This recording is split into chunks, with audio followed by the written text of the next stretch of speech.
अज असी टॉपिक करांगे। टॉपिक का नाम है सबसैट। सबसैट की डेफिनेशन की है, if every member of a set A is also a member of a set B. If every member of a set A is a member of a set B, then A is called subset of B. Meaning की है, जे A दे सारे members every member of the set A मतलब A set दे जिन्ने भी elements होणगे, जे वो सारे दे सारे एलीमेंट्स B सैट दे भी एलीमेंट्स होण, जे वो सारे सारे एलीमेंट्स बी सैट के भी एलीमेंट्स होण ते असीं कहांगे कि जिहड़ा ए हैगा वो बी दा सबसैट हैगा, then A is called subset of B. ਇਹ ਵੀ ਡੈਫੀਨੇਸ਼ਨ ਅਸੀਂ ਇਸ ਤਰ੍ਹਾਂ ਬੋਲ ਸਕਦੇ ਹਾਂ, ਔਰ if x belongs to a implies x belongs to b ਮਤਲਬ x ਕੋਈ ਐਲੀਮੈਂਟ ਹੈਗਾ a ਸੈਟ ਦਾ ਤੇ ਨਾਲ ਹੀ ਉੱਥੋਂ ਅਸੀਂ ਕਹਿ ਦਈਏ ਕਿ ਜਿਹੜਾ x ਹੈਗਾ ਉਹ b ਸੈਟ ਦਾ ਵੀ ਐਲੀਮੈਂਟ ਹੈਗਾ, ਦੈਨ ਅਸੀਂ ਕਹਾਂਗੇ ਕਿ ਜਿਹੜਾ a is a subset of b।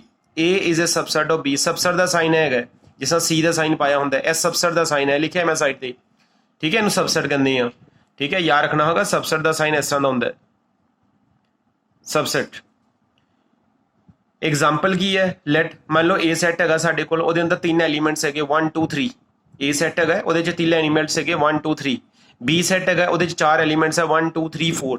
तो असीं कहांगे ए बी का सबसेट है क्योंकि ए दे सारे एलीमेंट बी सैट विच प्रेजेंट है। ए दे किन्ने एलीमेंट है 1 2 3, बी सैट विच किन्ना आंदा पिया 1 2 3, नाल 4 भी आंदा पिया क्योंकि ए सैट दे जिन्ने भी एलीमेंट्स है वो बी सैट विच प्रेजेंट है। इहदा मीनिंग है ए सैट जिहड़ा बी सैट का सबसेट होएगा, ठीक है। A is a subset of B. A छोटा सैट होएगा, बी वड्डा सैट होएगा।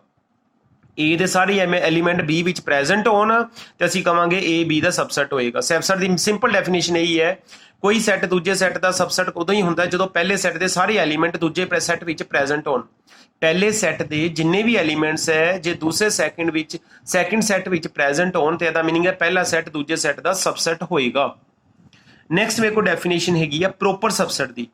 प्रोपर सबसेट की है, a non empty set A is set to B a proper subset of B if A is a subset of B and A is not equals to B।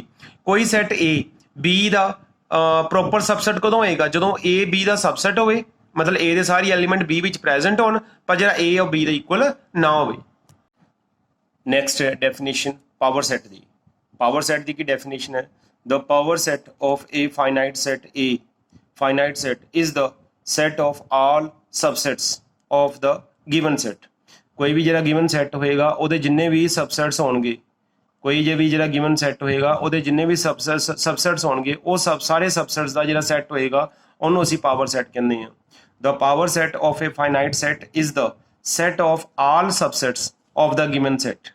Set of all subsets of the given set. Power set of A is denoted by P A. Power set नूं असीं किहदे नाल denote करदे हां? P A दे नाल। Power set of A, power set नूं किहदे नाल डिनोट करदे हां? पी ए दे नाल।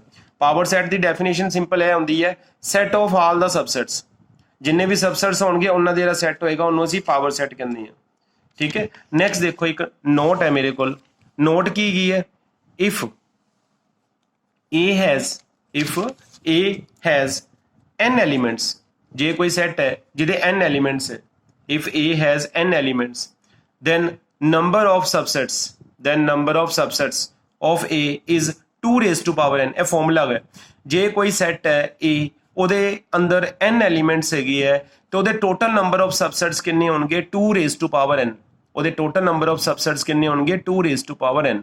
ਇੱਕ ਐਗਜ਼ਾਮਪਲ ਦੇਖੋ ਇਹਦਾ, write all the subsets of A B C। ਕੋਈ ਸੈਟ ਹੈ A B C, ਅਸੀਂ ਉਹਦੇ ਸਾਰੇ ਸਬਸੈਟ ਲਿਖਣੇ ਹੈ। ਇਹ ਸਮਝ ਲਓ ਧਿਆਨ ਨਾਲ, सबसेट्स लिखण ਦਾ मैथड की है। कोई सैट ए बी सी है ਉਹਦੇ ਅਸੀਂ ਸਾਰੇ सबसेट्स लिखने हैं। सोल्यूशन की है, मान लो ਜਿਹੜਾ ए बी सी सैट है ਉਹਨੂੰ मैं कोई नेमिंग करती capital A, delta A is equal to small A B C. Here n is equal to 3। n की है?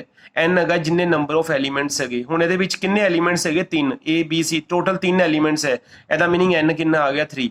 किसी सैट ਦੇ ਵਿੱਚ n एलीमेंट्स होण ਤੇ ਉਹਦੇ टोटल नंबर ऑफ सबसेट्स ਦਾ ਫਾਰਮੂਲਾ ਕੀ ਹੁੰਦਾ? 2 raised to power n। ਜੇ ਮੇਰੇ ਕੋਲ n 3 ਹੈ, ਜਿਸ ਤਰ੍ਹਾਂ 3 एलीमेंट्स ਹੈਗੇ, ਇਹਦਾ मीनिंग ਇਹਦੇ टोटल नंबर ऑफ सबसेट्स ਕੀ ਹੋਣਗੇ? 2 raised to power 3। ਤੇ 2 raised to power 3 ਕਿੰਨਾ ਹੁੰਦਾ? 8। ਤੇ ਇਹ ਜਿਹੜੇ 8 सबसेट है किस तरह लिखांगे यार रखो सबसेट किस तरह लिखने मेरे को सैट विच किन्ने एलिमेंट्स है 3 है ए बी सी ਜਦੋਂ ਵੀ सबसेट्स लिखने होण सब तो पहला लिखिंदा phi phi is a subset of every set ठीक है पहला लिखांगे फाई इनू फाई कहंदे आ फिर कोमा पा के की लिखना सिंगल एलिमेंट ए फिर कोमा पा के लिखना सिंगल एलिमेंट बी फिर कोमा पा के लिखना सिंगल एलिमेंट सी फिर कोमा पा के दो ले लें एलिमेंट्स हुण की लिखांगे ए बी कोमा पा के फिर कितना लिखांगे ए सी फिर कोमा पा के लिखांगे बी सी ते लास्ट तीनों ही A B C total counting कर लो 1 2 3 4 5 6 7 ते 8 पहला लिखांगे 5 फिर single A single B single C फिर दो A B A C B C ते लास्ट तीनों ही ए बी सी टोटल 8 साडे कोल सबसेट बनणगे नैक्सट देखो एक एग्जांपल होर write down all the proper subset of 1 2 3 कोई सैट है 1 2 3 असी ओदे प्रोपर सबसेट्स लिखने हैं प्रोपर सबसेट नहीं किया ਪ੍ਰੋਪਰ ਸਬਸੈਟ ਕੀ ਹੈ ਜੇ ਸਬਸੈਟ ਕੀ ਹੁੰਦਾ ਫਿਰ ਜਿਸ ਤਰ੍ਹਾਂ ਤਿੰਨ ਐਲੀਮੈਂਟਸ ਹੈਗੇ ਉੱਪਰਲੇ 'ਚ ਵੀ ਤਿੰਨ ਐਲੀਮੈਂਟ ਸੀ ਤੇ ਟੋਟਲ ਸਾਡੇ ਕੋਲ 8 ਬਣਨਾ ਸੀ 2 ਦਾ ਕਿਊਬ ਜਿਸ ਤਰ੍ਹਾਂ ਕੀਤਾ 8 ਬਣਨੇ ਸੀ ਜੇ ਸਬਸੈਟ ਗਏ ਹੋਣ ਪਰ ਜੇ ਪ੍ਰੋਪਰ ਸਬਸੈਟ ਕੀ ਹੋਣ ਉਹ ਕਿਹੜੇ ਹੁੰਦੇ ਆ ਉਹ ਸਮਝੋ ਧਿਆਨ ਨਾਲ A ਸੈਟ ਹੈਗਾ 1 2 3 proper subsets of A are proper subset ਦੇ ਵਿੱਚ ਕੀ ਹੈਗਾ ਇੱਕ ਫਾਈ ਨਹੀਂ ਲਿਖੀਂਦਾ ਇੱਕ ਸੈਟ ਜਿਹੜਾ ਖੁਦ ਹੁੰਦਾ A B C ਉਹ ਵੀ ਨਹੀਂ ਲਿਖੀਂਦਾ ਜਿਸ ਤਰ੍ਹਾਂ ਹੁਣ ਸੈਟ A B C ਸੀ ਇੱਕ ਮੈਂ ਲਿਖਿਆ ਸੀ ਫਾਈ ਇੱਕ A B C ਨੂੰ ਐਂਡ ਤੇ ਸੇਮ ਲਿਖ ਦਿੱਤਾ ਸੀ ठीक है जो ਅਸੀਂ ਪ੍ਰੋਪਰ ਸਬਸੈਟ ਦੀ ਗੱਲ ਕਰਦੇ ਆ ਇੱਕ ਫਾਈ ਨੂੰ ਵੀ ਛੱਡ ਦੇਣਾ ਤੇ ਇੱਕ ਜਿਹੜਾ A B C ਗਾ ਉਹਨੂੰ ਵੀ ਛੱਡ ਦੇਣਾ ਬਾਕੀ ਜਿੰਨੇ ਵੀ ਹੋਣਗੇ ਉਹ ਸਾਰੇ ਲਿਖਾਂਗੇ ਇਹਦੇ ਵਿੱਚ ਵੀ ਪਹਿਲਾਂ ਫਾਈ ਨਹੀਂ ਲਿਖਾਂਗੇ ਪਹਿਲਾਂ ਸਿੰਗਲ ਲਿਖਾਂਗੇ 1 ਪ੍ਰੋਪਰ ਸਬਸੈਟ ਇਹ ਯਾਦ ਰੱਖਣਾ ਇਹ ਸਬਸੈਟ ਹੈਗੇ ਆ ਪ੍ਰੋਪਰ ਸਬਸੈਟ ਹੈ ਸਬਸੈਟ ਦੇ ਵਿੱਚ ਫਾਈ ਵੀ ਆਣਾ ਹੈ ਸੈਟ ਵੀ ਆਣਾ ਖੁਦ ਪਰ ਜਦੋਂ ਪ੍ਰੋਪਰ ਸਬਸੈਟ ਦੀ ਗੱਲ ਕਰਾਂਗੇ ਤੇ ਫਾਈ ਨਹੀਂ ਆਏਗਾ ਸਭ ਤੋਂ ਪਹਿਲਾਂ ਅਸੀਂ ਲਿਖਾਂਗੇ 1 ਫਿਰ 2 ਫਿਰ 3 1 2 3 ਫਿਰ 2 2 1 2 1 3 ਫਿਰ 2 3 ਤੇ ਲਾਸਟ ਤੇ 1 2 3 ਨਹੀਂ ਲਿਖਣਾ ਇੱਥੇ 1 2 3 ਨਹੀਂ ਲਿਖਣਾ ਪ੍ਰੋਪਰ ਸਬਸੈਟ ਕਿੰਨੇ ਬਣਨਗੇ 6 1 2 3 4 5 ਤੇ 6 ਇਹ ਮੇਰੇ ਕੋਲ ਪ੍ਰੋਪਰ ਸਬਸੈਟ ਆਏ ਠੀਕ ਹੈ ਯਾਦ ਰੱਖਣਾ ਉਹ ਇਹਦੇ ਨਾਲ ਹੀ ਹੁਣ ਮੇਰੇ ਕੋਲ ਇੱਕ ਨਾਲ ਹੀ ਹੈ ਪਾਵਰ ਸੈਟ ठीक है ਤੁਹਾਨੂੰ ਡੈਫੀਨੇਸ਼ਨ ਕਰਾਤੀ ਹੋਈ ਹੈ ਪਾਵਰ ਸੈਟ ਕਿਸ ਤਰ੍ਹਾਂ ਨਿਕਾਲਣਾ ਹੈ ਪਾਵਰ ਸੈਟ ਦੀ ਡੈਫੀਨੇਸ਼ਨ ਹੈਗੀ ਹੈ set of all the subsets set of all the subsets ਹੁਣ ਜਿਸ ਤਰ੍ਹਾਂ ਉਹਨੇ ਕਿਹਾ find the power set of 2,5 2,5 ਕੋ ਸੈਟ ਹੈ ਉਹਦਾ ਪਾਵਰ ਸੈਟ ਦੱਸੋ ਕੀ ਹੋਏਗਾ ਪਹਿਲਾਂ ਅਸੀਂ ਦੇਖਾਂਗੇ 2 ਤੇ 5 ਦੇ ਸਬਸੈਟ ਕੀ ਹੁੰਦੇ 2 ਤੇ 5 ਦੇ ਸਬਸੈਟ ਦੇਖੀਏ ਤੇ ਪਹਿਲਾਂ ਕੀ ਆਣਾ 5 ਫਿਰ ਕੱਲਾ 2 ਫਿਰ ਕੱਲਾ 5 ਫਿਰ ਕਿੰਨਾ ਆਣਾ 2 5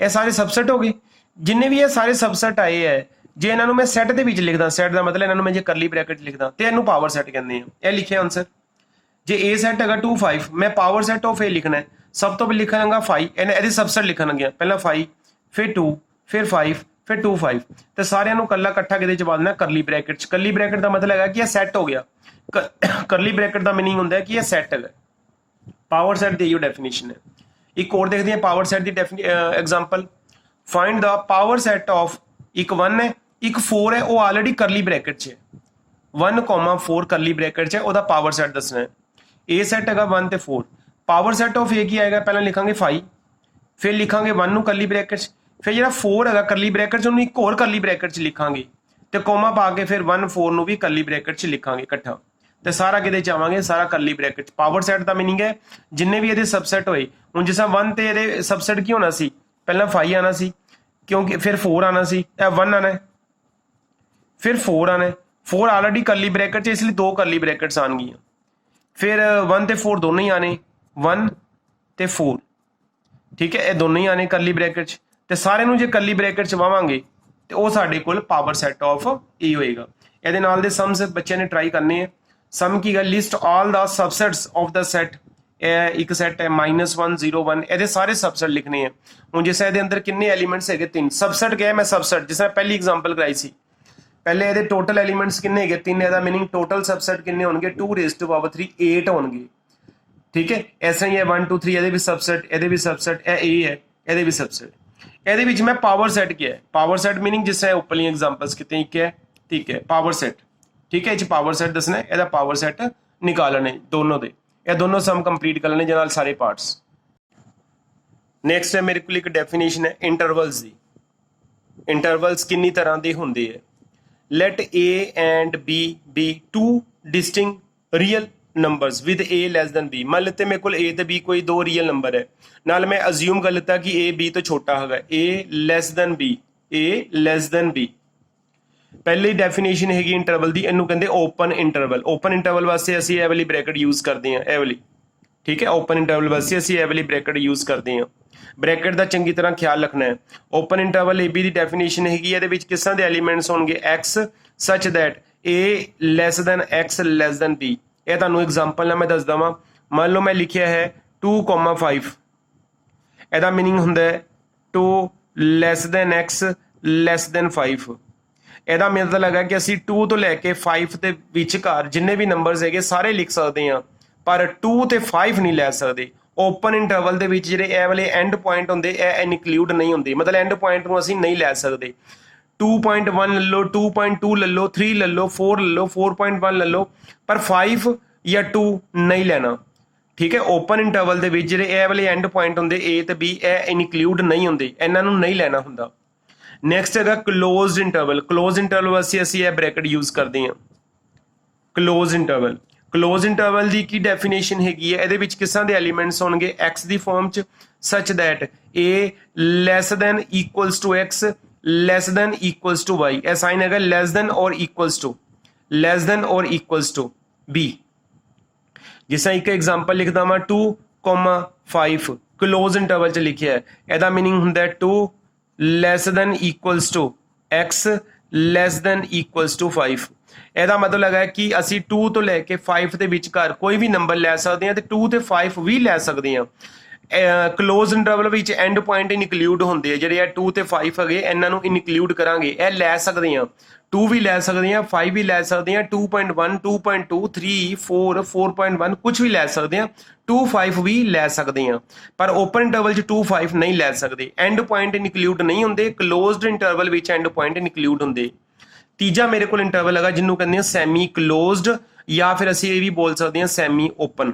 ਸੈਮੀ ਕਲੋਜ਼ ਦਾ ਮਤਲਬ ਹੈ ਅੱਧਾ ਕਲੋਜ਼ਡ, ਜਾਂ ਫਿਰ ਕਹਿ ਲਓ ਅੱਧਾ ਓਪਨ, ਸੈਮੀ ਓਪਨ।